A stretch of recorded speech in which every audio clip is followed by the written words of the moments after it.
West সিকিমের ছোট্ট সুন্দর একটি শহর হচ্ছে পেলিং। আর এই শহরকে এক্সপ্লোর করার জন্য কিন্তু আমরা সকালে বের হয়েছিলাম। বিভিন্ন টপ টুরিস্ট প্লেসগুলোতে আমরা ঘুরবো আজকে সারাদিন। তো আমরা কাঞ্চনজঙ্ঘা ওয়াটারফলস দেখে ফেরার পথেই কিন্তু গুড়ি গুড়ি বৃষ্টি নেমেছিল। বৃষ্টিটা আমরা যদিও প্রথমে এনজয় করছিলাম, বাট সামনে আমাদের জন্য আরো অনেক সুন্দর কিছু অপেক্ষা করছে। তো আমরা যতই সামনের দিকে যাচ্ছিলাম দেখছিলাম যে রাস্তার পাশে সাদা সাদা কিছু একটা দেখা যাচ্ছে। তো আমাদের ড্রাইভার বলল যে বরফ পড়া শুরু করেছে পেলিংয়ে। তো আমরা তো খুবই এক্সাইটেড, কারণ সকালবেলা বের হয়েছিলাম, একদম রৌদ্র ঝলমলে একটা দিন দিয়ে শুরু করেছিলাম, আর এখন আমরা বরফ দেখতে পাচ্ছি। তো এখন যদিও বরফের সময় না, তবুও আমাদের ভাগ্যটা খুবই ভালো। আমরা হচ্ছে পেলিংয়ে এসে রোদ, বৃষ্টি, বরফ সবই দেখতে পারলাম, আর সবই আমরা উপভোগ করতে পারলাম। আমরা কিন্তু এই বরফটাকে খুবই এনজয় করছি। কিন্তু কিছু দূর এগোতেই দেখি আমাদের গাড়ি আর এগোচ্ছে না, কারণ গাড়ির চাকা বরফের সাথে আটকে গেছে। তো এখানে দেখলাম আমাদের মতো আরো কিছু গাড়ির চাকা হচ্ছে বরফে আটকে গেছে, তারাও হচ্ছে আর আগাতে পারছে না। তো এখন আর কি করার, গাড়ি থেকে নেমে এই পরিবেশটাকে কিছুক্ষণ এনজয় করলাম। তারপর আমাদের ড্রাইভার আমাদের গাড়িটাকে নিয়ে সেখান থেকে বের হলো। আমরা যতই এগোচ্ছিলাম রাস্তায়, ততই দেখছিলাম বরফের পরিমাণ বাড়ছেই। সারা পেলিং হচ্ছে একদম সাদা হয়ে গিয়েছে, একদম সবুজ পেলিং থেকে আমরা সাদা পেলিং দেখছি। এই অভিজ্ঞতাটাই অন্যরকম।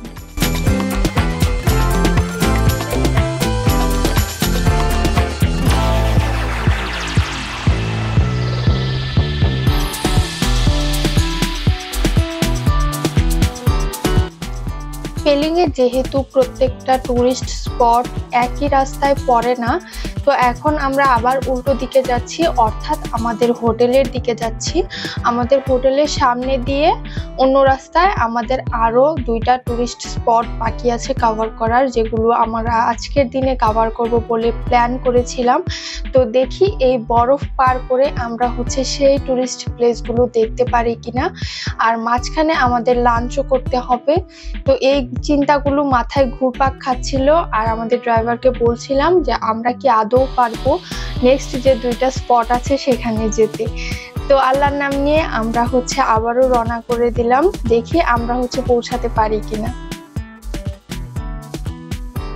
এখন আমরা পেলিং এর যে 0 পয়েন্ট, সেখানে আমাদের গাড়িটা পার্কিং করে আমরা একটা খাওয়ার জন্য একটা হোটেল খুঁজছিলাম। তো আমাদের ড্রাইভার সাজেস্ট করলো এখানের মধ্যে একটা ভালো হোটেল, যেটার নাম বিগ বোল। এখানে আমরা লাঞ্চটা সারতেই পারি। তো এখানেও দেখছিলাম বরফ পড়ছে, তো এখানেও পরিবেশটা খুবই সুন্দর। তো আমরা হচ্ছে হোটেলে প্রবেশ করলাম। আমরা এখান থেকে আমাদের লাঞ্চ কমপ্লিট করে তারপর আমাদের নেক্সট যে ডেস্টিনেশন আছে সেখানে রওনা দেব। তো হোটেলটা বেশ সুন্দর, রেস্টুরেন্টটা এখানে খুব সুন্দর ইন্টেরিয়র করা, আর এই পাশ দিয়ে হচ্ছে রাস্তার ভিউ দেখা যাচ্ছিল, যে রাস্তা দিয়ে আমরা হচ্ছে যাব। তো এখানে আমরা হচ্ছে খাবার অর্ডার করছিলাম, আর ইনি কিন্তু বাংলা পারে, তো আমাদের সাথে বাংলায় কথা বলছিল। পেলিংয়ে আসার পর থেকে সবার সাথেই হিন্দিতে কথা বলতে হচ্ছে। তো ইনি হচ্ছে আমাদের বাংলায় কথা বলে আমাদের খাবারের জন্য আমরা অর্ডার করেছিলাম ফ্রাইড রাইস। আমরা 2 রকমের ফ্রাইড রাইস অর্ডার করেছিলাম, একটা হচ্ছে ভেজিটেবল ফ্রাইড রাইস, আরেকটা হচ্ছে কাইন্ড অফ ঝাল টাইপের ফ্রাইড রাইস। তো আমার নামটা এখন মনে পড়ছে না। এই যে এটাই হচ্ছে সেই ফ্রাইড রাইস। এটা দেখে কিন্তু খুবই স্পাইসি মনে হচ্ছে, আর এগুলো প্রাইস হচ্ছে 250 রুপি করেছিল। তো এখানে কোয়ান্টিটি 2 জনের জন্য এনাফ। তো আমি হচ্ছে প্রথমে ভেজিটেবল ফ্রাইড রাইসটা টেস্ট করলাম, সেটা হচ্ছে এভারেস্ট লেগেছে, বাট আমার কাছে ঝাল ঝাল এই ফ্রাইড রাইসটা অনেক বেশি মজা লেগেছে। এটা অতিরিক্ত ঝালও না, আবার একদম নর্মালও না, মানে মুখে দিলে একদম ঝাল ঝাল ফিলিংস আসে, বাট অতিরিক্ত ঝালে যে একদম নাক চোখ দিয়ে পানি বের হয়ে যাবে এরকম না। এটা খেতে বেশ মজা। তো আমরা এখান থেকে আমাদের লাঞ্চটা কমপ্লিট করে ফেললাম। আর আমরা রওনা করলাম। আমাদের নেক্সট ডেস্টিনেশন হচ্ছে আমরা সাসপেনশন ব্রিজ দেখতে যাব। তো সাসপেনশন ব্রিজ দেখতে যাওয়ার যে রাস্তাটা, এই রাস্তাটা কিন্তু ভয়ানক খারাপ বলা চলে, কারণ রাস্তার কাজ চলছিল কনস্ট্রাকশনের, আর উঁচু উঁচু পাহাড়, আর যে পাহাড়গুলো হচ্ছে পাথরের। তো এখান দিয়ে আমাদের গাড়ি যাচ্ছিল, একটা ঝর্ণা পড়লো রাস্তায়। ঝর্ণাটা দেখতে খুবই সুন্দর, আর ঝর্ণার যে পানি যাচ্ছিল সেটা কিন্তু ক্রস করছিল আমাদের রাস্তাকে। তো ঝর্ণার পানির উপর দিয়ে হচ্ছে আমাদের গাড়িটা চলে গেল।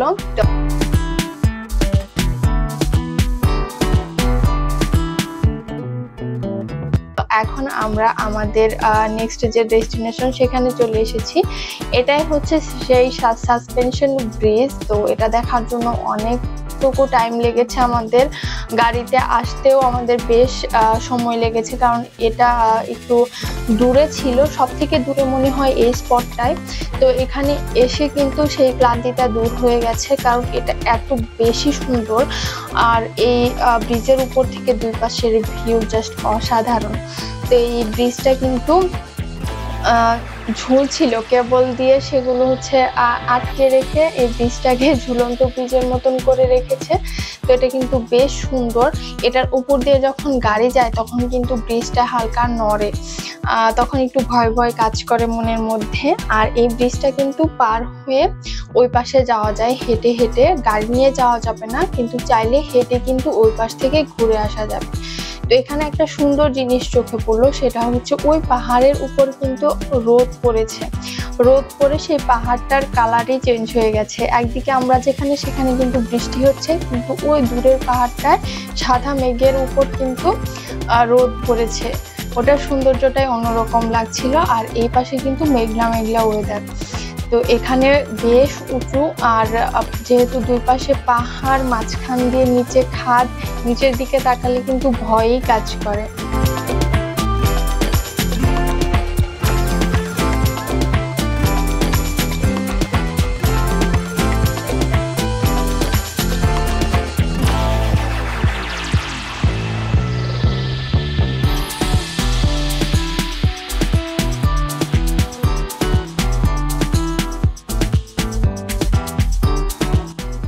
আর ওই যে নিচে দেখা যাচ্ছে সাদা সুতার মতন এঁকে বেঁকে বেয়ে চলেছে, সেটা কিন্তু একটা পাহাড়ি ঝর্ণা।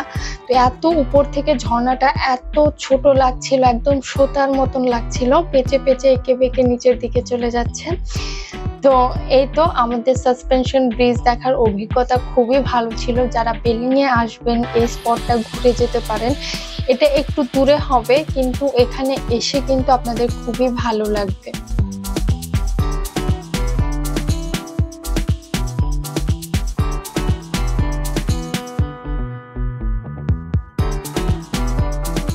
এখন আমরা আমাদের দ্বিতীয় স্পট চাঙ্গি ওয়াটারফলসে চলে এসেছি।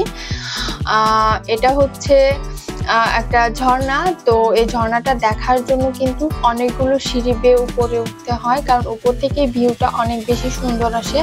তো এই জন্য আমরা হচ্ছে সিঁড়ি বেয়ে উপরের দিকে উঠছি। সেখানে কিন্তু ভিউ পয়েন্ট সিলেক্ট করা আছে, ওই যে উপরে দেখা যাচ্ছে ভিউ পয়েন্ট। তো এখান থেকেও ঝর্ণাটা দেখা যাচ্ছিল, পুরাটাই যেহেতু দেখা যাচ্ছিল। তো আমি এখানেও দাঁড়িয়ে কিছুক্ষণ ওয়েট করলাম, কারণ অনেকগুলো সিঁড়ি বেয়ে উপরে উঠতে হয় এখানে।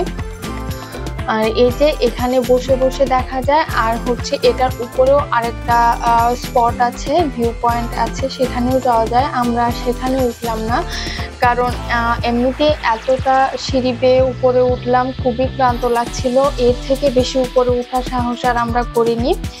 তো এখানে দেখলাম, এখান থেকে ভিউটা বেশ সুন্দর। ওই পাহাড়ের উপর থেকে পাথরের ঘেঁষে ঘেঁষে কিন্তু ঝর্ণার পানিগুলো পড়ছিল, আর অনেক বেশি সুন্দর লাগছিল এখান থেকে ভিউটা।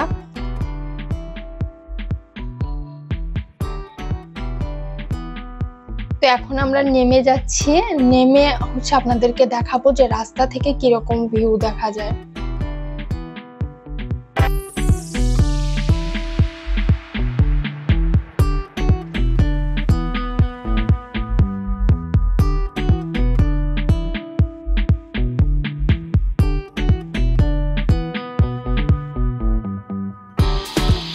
এই যে থেকে নামার পরে দেখছিলাম যে ঝর্ণাটা একদম রাস্তার উপর দিয়ে যাচ্ছিল, রাস্তাকে ক্রস করে। তো আজকের দিনটা কিন্তু এভাবেই শেষ হয়ে গেল। এখন প্রায় সন্ধ্যা নেমে আসবে এরকম সময়। তো এখন আমরা আমাদের হোটেলের দিকে রওনা করব, কারণ আমাদের আজকের যতগুলো স্পট ছিল সবগুলোই দেখা শেষ। এখন আমরা হোটেলে গিয়ে পরের দিনের প্রিপারেশন নিব। আমাদের কিন্তু পরের দিনের জন্য একটা প্ল্যান আছে, তো সেটা কি সেটা দেখার জন্য কিন্তু পরবর্তী ভিডিওগুলো অবশ্যই দেখতে হবে।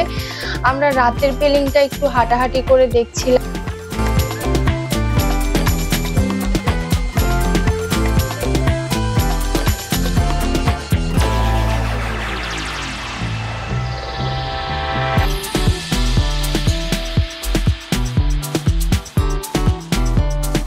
এখানে খাবার দাবার নিয়ে খুব একটা সমস্যা হবে না, এখানে বাঙালি খাবার অ্যাভেলেবেল পাওয়া যায়। তো আমরা কিন্তু পরের দিনের জন্য প্ল্যান করেছি, পরের দিন আমরা দার্জিলিং চলে যাব। কিন্তু দার্জিলিং যাওয়ার পথে আমরা পেলিংয়ের 2টা স্পট ঘুরে যাব, যার মধ্যে একটা স্পট হচ্ছে স্কাই ওয়াক, পেলিংয়ের সবথেকে হাইপ একটা স্পট। এটা দেখে তারপর আমরা দার্জিলিং যাব। তো আমাদের দার্জিলিং সিরিজগুলো দেখার জন্য সবাইকে আমন্ত্রণ রইল।